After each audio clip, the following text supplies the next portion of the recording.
Kaya nga po pagmahal mo siya, it produces obedience. Kaya nga po ang taong nagmamahal, sumusunod. Amen. Sabi mo sa katabi mo, ang taong nagmamahal, sumusunod. Hindi nagagalit.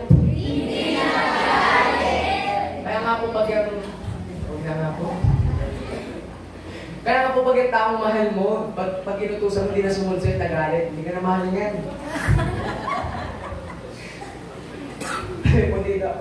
Can you prove your love for God? Ikaw ba sa sarili mo, mapapatunayan mo bang mahal mo ang Panginoon?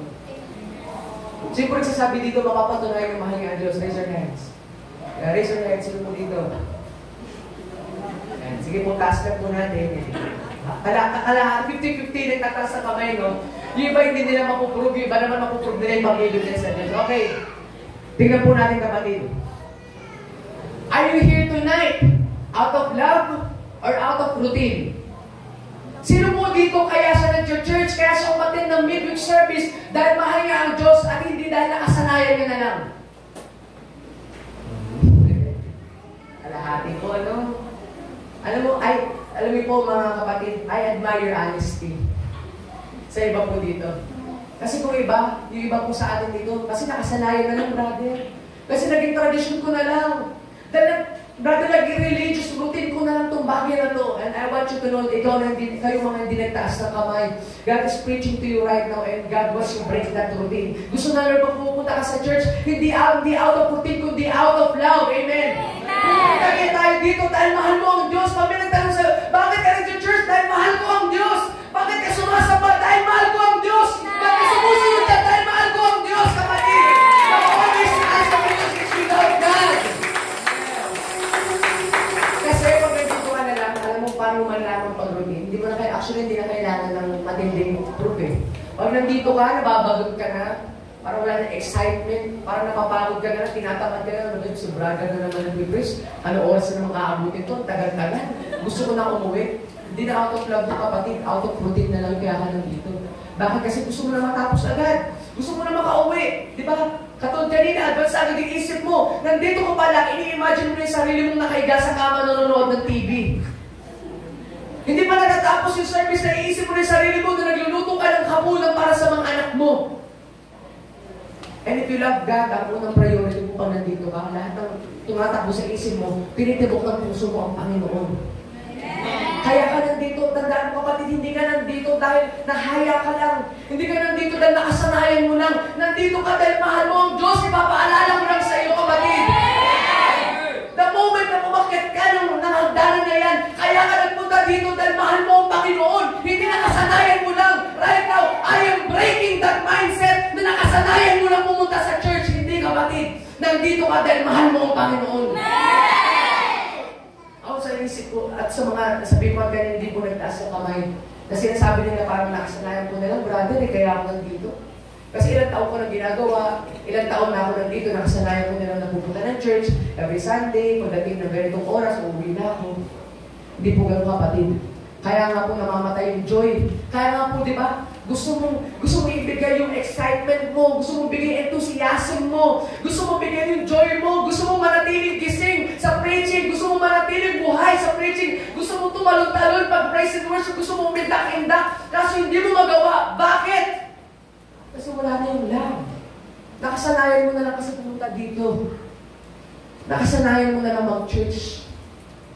Kasi hindi lahat ko na nag-church ay nagmamahal. Yung iba nandito lang dahil born again kasi ako eh. Yun kasi yung title ko eh. Yung kasi yung pagkakakilala sa akin ng mga kapitbahay ko, pagkakakilala ng mga kaibigan ko, born again kasi ako. Kaya kailangan ko magsimba. Pero is it out of love? Out of commandment na lang yung kapatid. Yun na yung pinutol ni Jesus.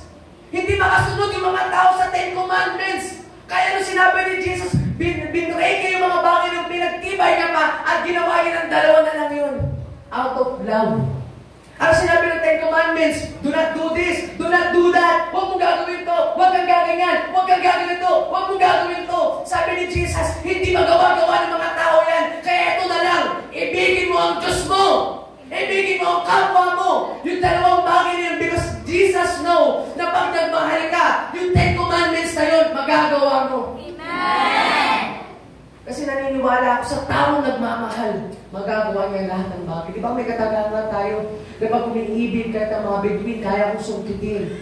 Ang bundok lalawin, ang mga dagat aakyatin. Imagine ba ang posibleng bagay na yun? Kasi mahal mo.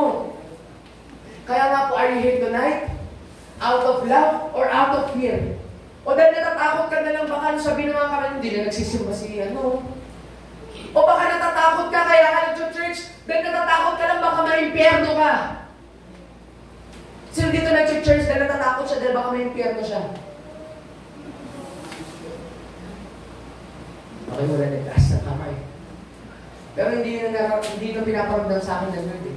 Karamihan sa atin dito nag-church tayo dahil natatakot tayo, baka ma-impyerno. Natatakot tayo na, brother, ayoko dun sa kumukulong apoy. Ayoko malaglag doon sa butas ng kamatayan. Ayoko masunog dun sa impyerno. Ayoko maghirap habang buhay, kaya ako nag-church. Ayoko hindi masama sa rapture, kaya ako nag-church.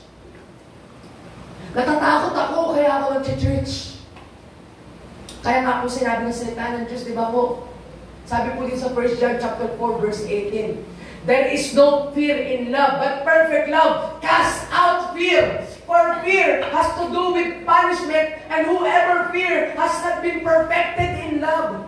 Pagka natatakot ka pa sa mga bagay na yun, ibig sabihin kapatid, hindi pa na perfect yung love ng Panginoon sa buhay mo. Gusto ko mangibabaw po sa atin, hindi ko sinasabi na masama ang matakot sa impyerno, hindi ko sinasabi na matakot na hindi mapasama sa rapture, hindi ko sinasabi na nakakatakot na hindi makabilang sa kaharian ng Diyos. Ako din po natatakot sa mga bagay na yun. Pero dapat ang mangibabaw sa isip mo, kapatid, na kaya ka nag-church dahil gusto mo makapiling habang buhay ang Panginoon mong Diyos sa kanyang kaharian sa langit.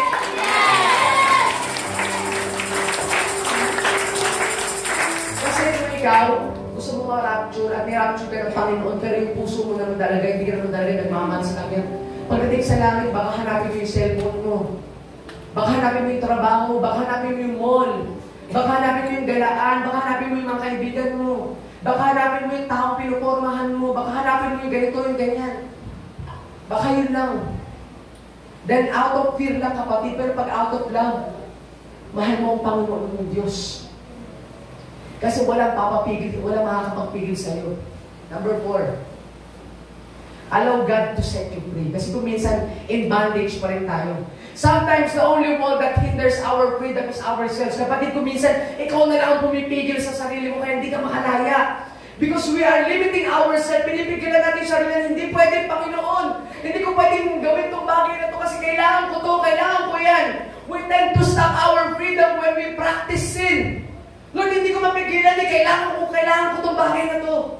Lord, hindi ko mapigilan yung sarili ko. Lord, di naman ako perfect. Tao lang ako, kaya ako nagkakasala. Totoo yun, pero that is just an excuse. Kung sa puso mo yung kasalanan na yun, gustong-gusto mo pa. Kung yung sa puso mo, gustong-gusto mo pa yung bagay na yun, yung kahalayan na yun, yung karumihan na yun, o yan mong bagay na pangit sa buhay mo, kapatid. Hindi mo makakapwera na tao lang ako, hindi ako perfect. That is just an excuse. Marami po sa atin, kahit sa mga kabataan po ngayon, yung pinagiging dahilan o nagiging excuse nila para makagawa ng kasalanan. I want you to know, kapatid, yung grace ng Panginoon, hindi yan ticket para makalaya ka sa punishment ng Panginoon. Yung grace ng Panginoon, hindi mo pwedeng gamitin yan para ipang tapal dun sa kasalanan mo, tapos gagawin mo na naman. Mag-ingat ka, kapatid, kasi pagdating ng araw, nakasalanan yung bagay nun, inabutan ka, sukdulan ng buhay mo, natapos ang buhay mo, hindi ka nakalaya sa kasalanan na yun. Kapatid, impyerno ang bagsak mo. We tend to hinder God when we prioritize the things that imprison us. Kung minsan, alam mo na yun yung nagiging hadlang para makalapit ka sa Panginoon. Alam mo na yun yung nagpapahirap sa'yo. Alam mo na yun yung mahadlang sa oras mo. Alam mo na yun yung mahadlang ng priority mo sa Panginoon. Pero kung minsan, mas pinaprioritize mo pa rin, kaya nakakulong ka pa rin. Kaya Lord, natatanong ko sa Lord, bakit ganito ang buhay ko? Lord, bakit ganito? Bakit hindi nag-work out? Bakit walang tagumpay, Panginoon? Bakit parang ang layo-layo ko na sa iyo, kapatid? Kasi nga niyayakap mo pa rin yung mga bagay na kumukulong sa iyo. Sabi po dito sa Galatians chapter 5, verse 1, it is for freedom that Christ has set us free. Stand firm then and do be burdened again by the yoke of slavery. Pinalaya ka ng Diyos. Maging matatag ka. Huwag ka nang bumalik dun sa nagpapabigat sa'yo. Huwag ka nang bumalik sa pagiging alipin. Kasi kung minsan akala mo, Lord, parang mas masaya doon kaysa dito sa church. Bakit doon mas yung tawa ko, mas buong-buo sa mundo? Bakit doon pagdating doon sa mundo, ganado ako? Sa mga kaibigan ko, kaya kong gawin na lahat ng bagay. Kaya nga po, di ba po? Yung kasiyahan mo, nasan ba talaga? Nasa Panginoon, nasa mundo. Praise and worship, saan ka mas buhay? Sa pagpupuri sa Panginoon, sa magti-TikTok mo lang. Pili ka, kapatid. That is the reality. Alam niyo po yung bagay na nararamdaman mo ngayon. That is the correction of God, and God loves you kaya mo nararamdaman yung bagay niya. Kasi gusto ng Lord na matanggal yung pangit na bagay dahil yun yung magpapa-impyerno sa'yo. Yun yung magpapahamak sa'yo na binabago ng Panginoon yan. And right now, alam ko, karamihan sa atin, actually lahat tayo, may secret sin pa rin. May tinatago pa rin tayong kasalanan na pag walang nakakakita, ginagawa natin. Diba? Alam ko marami sa atin, di ba? Usually sa mga kabataan, hindi nila mapigilan yung sarili nila. Pagdating sa mga worship, puri, pagdating sa bahay, gagawin na. Puri yung kamay nila, bababa na. Di ba? Di ka napansin yung mga steps, nasa baba na. Kung minsan nasa pang-akit pa sa mga bagay na pangit. Bakit? Because that is from the devil. Alam niyo po, obvious na po yung kapatid. Kung minsan sa iba naman po, sa mga ibang bagay, yung mga kasalanan nila, alam na po natin yan. Yan yung nagpapaburden, yun yung nagpapaalipin sa atin, kapatid. Kaya gusto ng Panginoon palayain ka sa bagay na yun. Consider what happened to the Israelites. Freedom can be an illusion if it's not Jesus on the center. Kung minsan nagiging illusion lamang yung kalayaan mo, akala mo malaya ka, pero hindi naman talaga. Bakit? Kasi nakakulong ka pa rin doon sa kasalanan na yun. Nakakulong ka pa rin doon sa burden na yun. Nakakulong ka pa rin sa oras na yun, kapatid. Kung minsan sa iba natin yung past time, hindi tayo makalaya, yung nakaraang pangyayari. Sa iba naman, hindi tayo makalaya dito sa bumugulo sa atin. Sa iba naman, hindi tayo makalaya sa mga pinapriority natin. Kung minsan, hindi tayo makalaya sa trabaho natin, negosyo natin, pag-aaral natin, etc. o ano pang bagay. Kaya kung minsan, akala mo malaya ka, pero hindi naman pala talaga. You can be free physically, but not spiritually. Pwedeng malaya ka sa laman, pero sa espiritu mo, nakakulong ka. Akala mo malaya ka, nakagawa ka, nag-church ka pa, nagbabasa ka pa ng Bible, nagpe-pray ka pa, pero hindi mo alam, kapatid, yung espiritu mo ay nakakulong pa pala. Kaya nga po sabi dito, trials last longer when we embrace and conform to slavery. 40 days lang dapat sa ilang yung mga Israelita, pero umabot sila ng 40 years. Bakit? Because they conform to slavery. Mas tinitipok pa rin ang puso nila Egypt. Yung pagpapahirap na sila, sana Lord, di mo na ako nilabas sa Egypto. At least doon, kahit paano nakakakain kami. At least doon, kahit paano masarap yung buhay namin. Para hindi nila nakita na hindi isa man, hindi nagkulang ang Diyos sa kanila. At kaya ako mga kapatid karamihan sa atin, akala mo malaya ka, pero ba't parang pakiramdam mo? Parang hindi mo nararamdaman ng Diyos, ba't parang feeling mo, parang kulang na kulang ka pa rin, kahit akala mo malaya ka. Kasi yun ang ilusyon na binibigay sa atin ng kaaway. Okay ka lang. Matatag pa yung spirito mo, nakakagawa ka pa. Wala pa problema sa iyo, magpatuloy ka lang, okay na okay yan. Pero yun yung ilusyon na nilalagay sa iyo ng kaaway. And right now, I know that the Holy Spirit of God is breaking that illusion right now. Kaya po yung realidad masakit. Kasi yan yung katotohanan na magbibigay sa atin ng kalayaan. Kaya po mga kapatid, embrace the truth. Tanggapin mo yung katotohanan. Dahil ang katotohanan magpapalaya sa atin. Alam mo po mga kapatid, itong mga bagay na ito, hindi lang ito mga salita na walang laman. Ito yung mga salita na magpapalaya sa iyo. Amen. Ito yung mga salitang binitawan ng Diyos sa mga Israelita na sana pinakinggan nila. Disin sana hindi tumagal yung paghihirap nila dun sa ilang. Kaya po right now, if you want to break free, to have a breakthrough sa mga bagay na pagsubok sa buhay ng problema mo, baka marahil gusto ng Diyos na pakilusin mo na siya, hindi na ikaw ang kumikilos sa buhay mo. Hindi na yung mga ibang bagay. Kaya kung sabi po dito, Matthew chapter 7, verse 21 to 22, not everyone who says to me, Lord, Lord, will enter the kingdom of heaven, but the one who does the will of my Father who is in heaven. On that day, many will say to me, Lord, Lord. Sabi po dito, I'm sorry.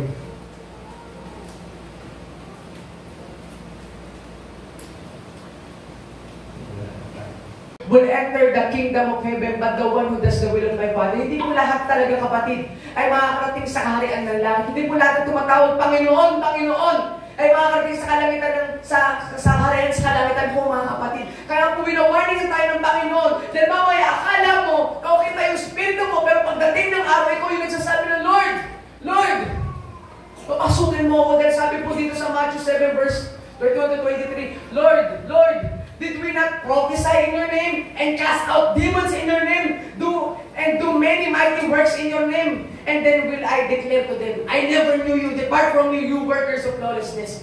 Kasi kung minsan yun po yung lumalabas po. Kapag tayo po, mga kapatid, ay mas pinanghawakan po natin yung mga bagay na pansarili natin, yung ilusyon na akala natin okay pa tayo. Pagdating ng araw ba kayo nagsabi si Lord, hindi ba nag-church ako? Hindi ba nagpe-pray ako? Hindi ba born again ako? Lord, hindi ba umaattend ako doon sa Jesus Christ, our present help, Lord? Lord, nakasanayan ko nung pumunta sa iyo, Lord. Kaso sasabihin na, Lord, hindi mo naman ako mahal. Ano sa'yo ng mga bagay na yun? Kaya po kapatid, ano ba po sabi dito? Once we encounter God, sabi po, salvation as already, sabi po dito number 5.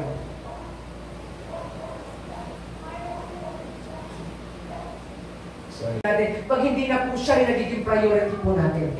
Alam mo po, sa oras na ito, karamihan sa atin parang nalulose priority natin ng Panginoon. At sa oras ito, pinapaalala din ng Lord po sa atin na dapat po unahin po natin yung Panginoon higit sa anumang bagay.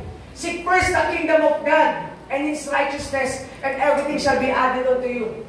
This po, we tend to stop God when we become stagnant in our ministry. Kung minsan po nagiging stagnant na po tayo sa ministry natin, hindi na natin napapalago. Hindi natin nabibigyan buhay. Tinawag ka na Lord bilang evangelist, tinawag ka na Lord bilang magpapahay ng kanyang salita, tinawag kang worshiper. Pero kung bakit parang stagnant na yung pinapakita mo sa Lord,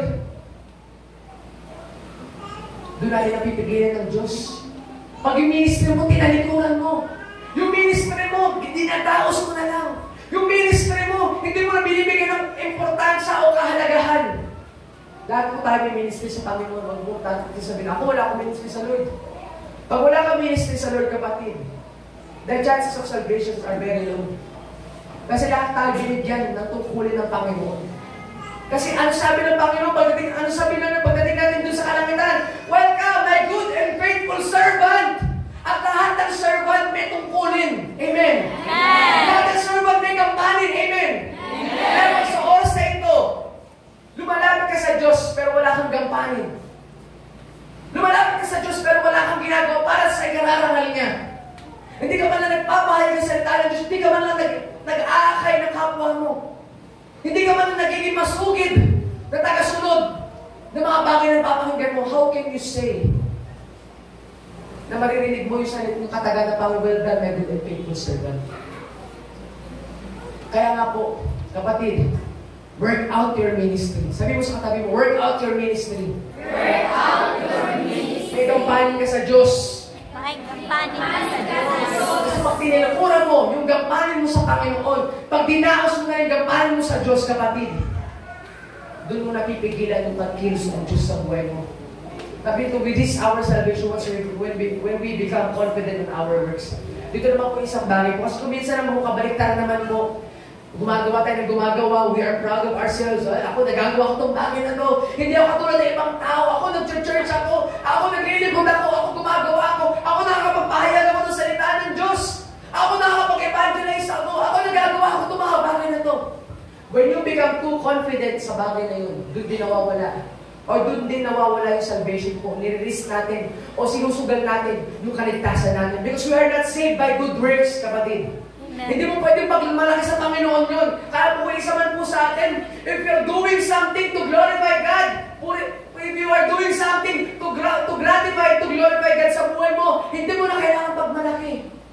Because God, nalulugod ang Panginoon dun sa mga backstage workers niya. Backstage, hindi din sa front stage. Kala niyo po ba nalulugod ang Panginoon pag nakikita niya, halimbawa, tumatayo dito na parang akala ng ang tingin ng tao sa kanya, ang galing-galing. At tingin ng tao, wow, pinapalakpakan ka, ang galing-galing mo, no.